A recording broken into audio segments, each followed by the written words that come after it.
بھائی بہن کیا کہنا چاہتا ہے اسلامک ویڈیو پہ، ڈاکٹر اسرار کے ویڈیو پہ، تو دیکھو کیا کہہ رہے۔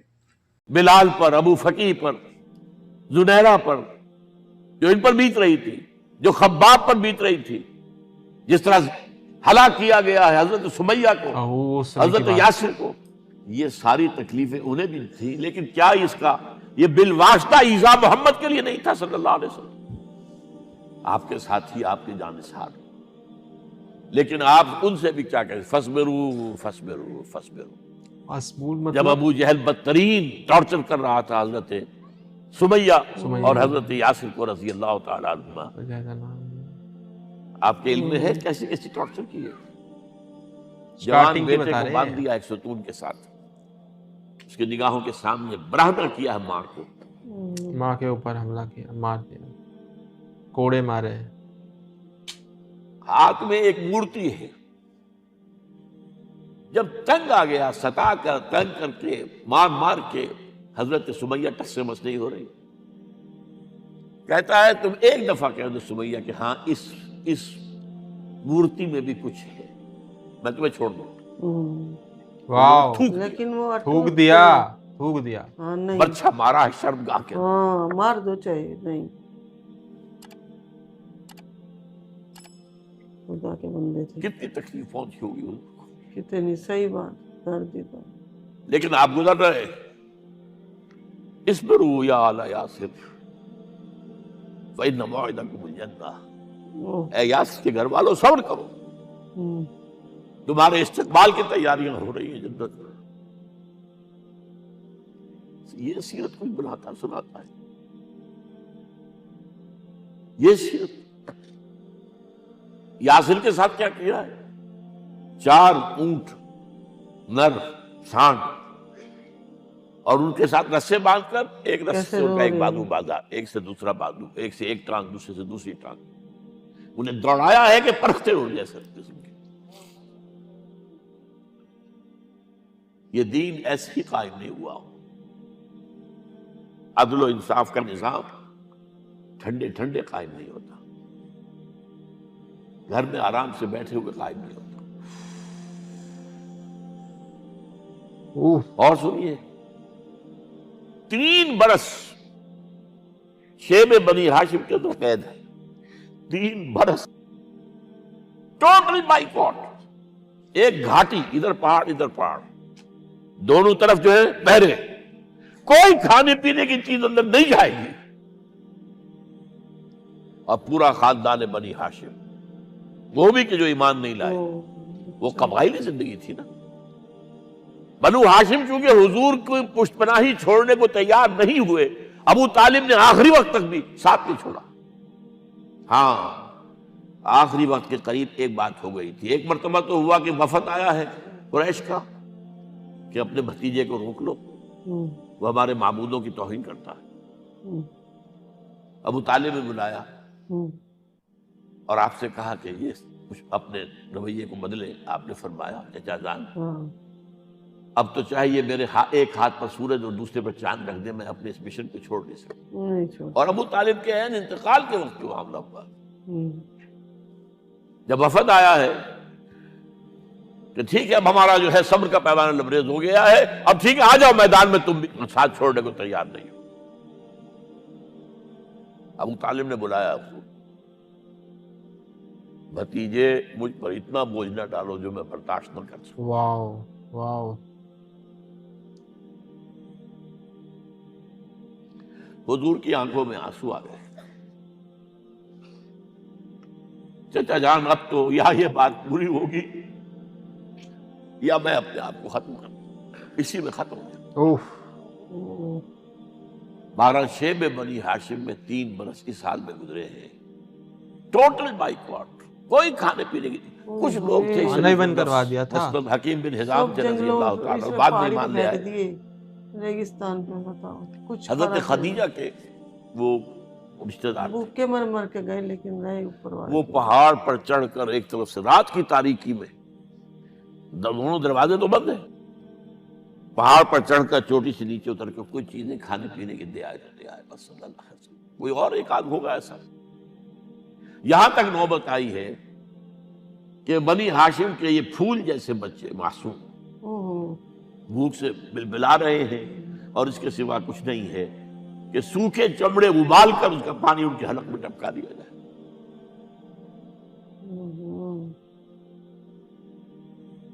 اور جو ہوا وادی طائف میں، جب مکے والوں نے فیصلہ کر لیا کہ آپ قتل کر دو، ابو طالب بھی فوت ہو چکے ہیں، اب کوئی اندیشہ نہیں، کوئی خانہ جنگی شروع نہیں ہوگی، کوئی انٹرا ٹرائبل وار نہیں ہوگی، تو آپ طائف گئے ہیں. شاید وہاں کے 3 سردار تھے بڑے، اور یہ طائف اصل میں قریشی کا سمجھیے کہ یہ ان کا گرمیوں کا یہ صحت افزا مقام تھا. یہ تمام جو سردار تھے مکے کے، ان کی جائیدادیں وہاں تھی، باغات تھے، اور وہاں کے بھی 3 سردار تھے، تو شاید ان میں سے کسی کو اللہ توفیق دے دے. وہاں گئے ہیں اور صرف ایک ساتھ ہیں، حضرت زید بن حارثہ. حضرت ابو بکر بھی ساتھ نہیں، سائے کی طرح ساتھ رہنے والا بھی ساتھ نہیں تھا. وہاں جا کر جو آپ نے تینوں سے بات کی ہے، تینوں نے وہ باتیں کہی ہیں جو کلیجے کو چیر جائیں. اور اس میں کیا ہو رہا ہے؟ اسٹریٹ ارچنز جو کہلاتے ہیں ہمارے یہاں، جھوکرے گلیوں کے، انہیں اشارہ کر دیا ذرا ان کی خبر لو. اب وہ پتھراؤ کر رہے ہیں، جیسے ہمارے ہاں کوئی آ جاتا ہے، کوئی نیم پاگل یا کوئی اور کسی طرح کا مشق قسم کا آدمی، اور اس کے اوپر چھوکرے چاروں طرف ہوں اور ستا رہے ہوں. یہ نقشہ تھا، اور طائف کی گلیاں تھیں، اور محبوب رب العالمین تھے. ادھر سے پتھر آ رہے ہیں تو زید بن حارثہ رکاوٹ بن گئے، لیکن پیچھے سے آ رہے ہیں، وہ کیسے روکیں گے؟ پیچھے جاتے ہیں تو ادھر سے آ رہے ہیں. جسم لہو لہان ہے، خون رس رس کر زخموں سے جوتیوں میں آ کے جم گیا ہے. پھر وہاں سے آپ نکل کر گئے ہیں، ایک باغ میں تھوڑی سی پناہ لی ہے تھوڑی دیر کے لیے. جوتے بڑی مشکل سے اترے ہیں، خون جمع ہوا، اور وہ جو پھر دعا نکلی ہے آپ کے، وہ کلیجے کو چیر جانے والی ہے. اللہم الیک اشکو ضعف قوتی وقلت حیلتی وحوانی علی الناس. اے اللہ تیری جناب میں فریاد لے کر آیا ہوں، اپنی قوت کی کمی کا، اپنے وسائل کی کمی کا، اور لوگوں میں جو رسوائی ہو رہی ہے. الی من تکلنی الی بعیدی یتجہمنی او الی عدو ملکت امری. مجھے کس کے حوالہ کر دیا ہے؟ مجھے دشمن کے حوالے کر دیا جو چاہے میرے ساتھ کر گزرے. اب وہ تو اس کے نام پہ ہے نا، اللہ کے نام مقام پہ اس کے ساتھ اتنا ہو رہا ہے کا ظہور ہوتا ہے. ان لم یکن علی غضبک فلا ابالی.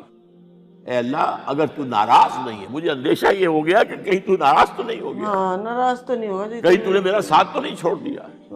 اگر تو ناراض نہیں ہے تو مجھے کوئی پرواہ نہیں، جو ہو سو سر تسلیم خواہ میں جو مزاج یار میں آئے. واپس آئے ہیں تو مکے میں داخل نہیں ہو سکتے تھے، وہاں تو قتل کا فیصلہ ہو چکا. بہرحال یہ چند باتیں میں نے آپ کو بتائی ہے. باقی تو یہ کہ غار ثور ہے کیسی کیسی، اور پھر غزوہ بدر سے پہلے کی رات ہے، اور وہ آپ کا زندگی کا طویل ترین سجدہ ہے. اس میں جہاں تک یہ الفاظ بھی آپ نے کہہ دیا، اللہ اگر کل یہ جو 313 یہاں جمع ہیں اگر یہ ختم ہو گئے تو پھر قیامت تک تیرا نام لینے والا کوئی نہیں ہوگا. یہ اتنے ہی تھے اسٹارٹ. میں آخری رسول، اور میری یہ 15 برس کی کمائی ہے. 15 برس کی 313 لوگوں پر اس وقت کہا حضرت ابو بکر نے، وہ پیردار کی حیثیت سے کھڑے تھے، حسبک حسبک حضور بس کیجئے بس کیجئے. بہرحال بدر ہے، احد ہے، اور ابو بکر کہہ رہے حضور بس کیجئے. دندان مبارک شہید ہوئے ہیں، خون اتنا بہا ہے کہ بے ہوش ہو گئے ہیں، اور خبر اڑ گئی ہے کہ آپ شہید ہو گئے.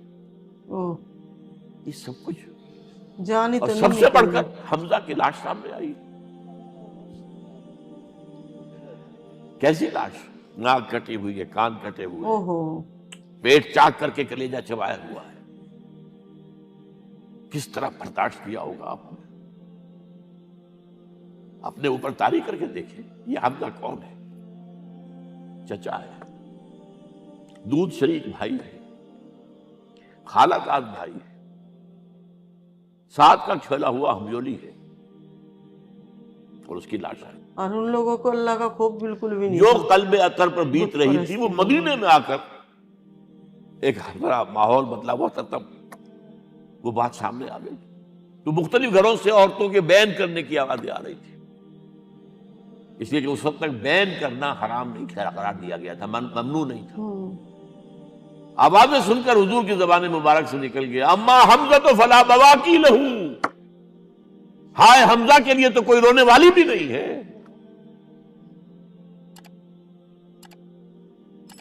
اس پر پھر صحابہ نے، انصار نے اپنے ہاں کی خواتین کو حضرت صفیہ کے یہاں بھیجا، وہ سگی بہن تھی، وہاں انہوں نے جا کے بھی تعزیت کی بہن کی. غزوہ احزاب کا آپ نے سن ہی لیا، اسوہ رسول پر نہ معلوم کیا کیا باتیں چیز لوگوں میں مشہور ہو گئی. وہ اسوہ کیا تھا؟ جب خندق کھودنے کا فیصلہ ہوا ہے تو خندق کھود رہی ہے، حضور بھی لگے ہوئے ہیں، بھاری بھاری پتھر اٹھا کر کندھے پر لا کر باہر پھینک رہے ہیں. پتھریلی زمین تھی، ایک پتھر کسی سے ٹوٹا نہیں تھا، تو حضور نے جو ہے 3 دفعہ جو اس کے اوپر ضرب لگائی تب ٹوٹا ہے. لیکن یہ کہ کئی دن کے فاقے ہو چکے تھے، کھانے کو کچھ نہیں، پورا محاصرہ تھا، 12,000 کا لشکر گھیرے ہوئے. یہاں تک کہ آپ کو معلوم ہے کہ گھروں کے اندر بیت الخلا تو نہیں ہوتے، باہر جاتے تھے قضاء، اس کا کوئی امکان نہیں. شدید ترین آزمائش جو ہوئی ہے اس کا نتیجہ ایک طرف یہ نکلا کہ منافقین کا نفاق ان کی زبانوں پر آ گیا. قرآن مجید میں ہے یہ انہی آیات میں، ما وعدنا اللہ ورسولہ الا غرورا، ہمیں تو اللہ اور اس کے رسول نے دھوکہ دے کے مروا دیا. ہم سے کہا تھا کہ قیصر و کسریٰ کے خزانے تمہارے قدموں میں آئیں گے، اور حال یہ ہے کہ اب رفع حاجت کے لیے باہر نہیں جا سکتے، کھانے کو کچھ نہیں. اس وقت کچھ صحابہ آئے ہیں، لوگ کہہ رہے تھے ایسا. حضور صلی اللہ علیہ وسلم سے دیکھیے فاقے سے کمر دوہری ہوئی جا رہی ہے، ہم نے اپنے پیٹوں پر پتھر باندھے، واقعی مطلب کھانے کو کچھ چادروں کے ساتھ پتھروں کسا ہوا تاکہ کمر سیدھی رہے. حضور نے اپنا کرتا مبارک اٹھا کر دکھایا، 2 پتھر میں پیٹ پہ باندھے ہوئے تھے، بھوک اتنی لگ رہی تھی کیونکہ پتھر باندھ لیے یہاں پہ. یہ ہے آپ کی سنت، آپ کا اسوہ حسنہ. لوگوں کو دکھانے کے لیے اسوہ سے فائدہ کون اٹھا سکتا ہے؟ لقد کان لکم فی رسول اللہ اسوۃ حسنۃ لمن کان یرجو اللہ والیوم الآخر وذکر اللہ کثیرا. اسوہ تو اپنی جگہ ہے، قرآن میں ہدایت سب کے لیے، ھدی للناس، لیکن فائدہ اٹھائیں گے صرف متقین، ھدی للمتقین ہے سب کے لیے. اسوہ سب کے لیے ہے، لیکن استفادہ وہی کر سکے گا جو 3 شرطیں پوری کرے: اللہ اور یوم آخر پر ایمان، اور اللہ کا ذکر کثرت کے ساتھ.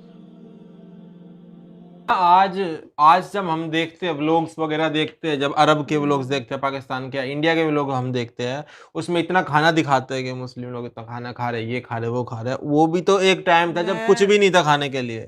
میں کئی مسلم گھر ہے نا میری جانکاری میں تھے، تو کبھی میں ان کے گھر گئی نا، ہم کپڑے سلاتے تھے ان سے، تو کبھی میں ان کے گھر گئی نا تو میں ہمیشہ یہ سوچتی تھی کہ ان کے گھروں میں مورتیاں کیوں نہیں ہیں جیسے کہ ہمارے گھروں میں ہوتی ہیں. ان کے بھی پوجا کس کی کرتے ہیں، مورتیاں کیوں نہیں ہیں. لیکن آج یہ ویڈیو دیکھ دیکھ کے پتہ چل رہا ہے کہ مورتی پوجن تو کرنا ہی نہیں ہے، کرنا ہی نہیں تھا، بس اللہ کے نام پہ چلنا تھا، دین لے کے آنا تھا. تو مطلب اپنے دین پہ کیسے ڈٹے رہے کچھ لوگ، اللہ کے ساتھ رہے، کتنا جرم برداشت کیا، کیسے ان کے کان کاٹے، کیسے آتما چیری، کیسے ان کو اس کے بیٹے کے سامنے ہی ماں کو مار رہے، اتنا کوڑے مار دیا. اور بس بات اتنی ہے کہ یہ کہہ دو کہ یہ مورتی بھی کچھ ہے، لیکن نہ اپنے دین ایمان پہ رہے، اللہ کے ساتھ رہے. بالکل نہیں مانے وہ لوگ، چاہے چمڑی ادھیڑ دو، بس انہیں تو یہ تھی کہ ہمارا اللہ، ہمارا خدا ہمارے سے ناراض تو نہیں ہے، بس اے خدا تو میرے ساتھ رہے. حضرت ابوبکر روک رہے تھے نا کہ ابھی اتنا بھی مت بولو، کہ حضور صاحب کہہ رہے تھے کہ اگر ہاں کہ تو میرے ساتھ ہے نا، تو مجھے ان لوگوں کی فکر نہیں ہے. نہیں، ہاں بس یہ ہے کہ ناراض نہ ہو. اگر ناراض نہیں ہے پھر کتنے بھی دکھ آئے ہم صبر کر لیں گے. ناراض ہو تو بتا دو کہ کیا ناراضگی ہے، وہ ہم دور کر لیں گے. اگر ناراض نہیں ہو